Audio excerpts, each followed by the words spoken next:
চিরপ্রতিদ্বন্দ্বিতার ঊর্ধ্বে মানবিকতা, ব্রাজিলের পরাজয়ে অসুস্থ হওয়া নারী ভক্তকে হাসপাতালে নিলেন আর্জেন্টিনা সমর্থক।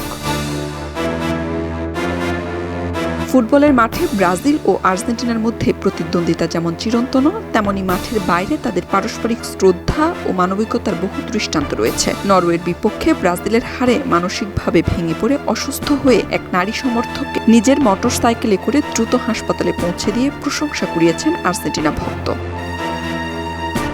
সহপাঠীদের সঙ্গে বিশ্ববিদ্যালয়ের টিএসসিতে বসে বিশ্বকাপের শেষ 16 ব্রাজিল নরওয়ের খেলা দেখছিলেন অ্যানি। নরওয়ের কাছে 2-1 গোলে ব্রাজিলের হারের পর ঘটনাটি ঘটে জাতীয় কবি কাজী নজরুল ইসলাম বিশ্ববিদ্যালয়ে। অসুস্থ হওয়া শিক্ষার্থী বিশ্ববিদ্যালয় ফিল্ম অ্যান্ড মিডিয়া স্টাডিজ বিভাগের ব্রাজিল ফ্যান ক্লাবের সহসভাপতি মাশরুফা শারমিন অ্যানি, আর তাকে হাসপাতালে নিয়ে যান একই বিভাগের সহপাঠী ও আর্জেন্টিনা সমর্থক নাইমুল ইসলাম মঈন।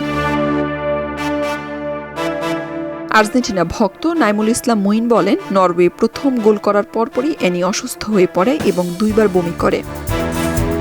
যখন নরওয়ে আরেকটা গোল করে তখন তার অবস্থা আরেকটু জটিল হয়ে যায়।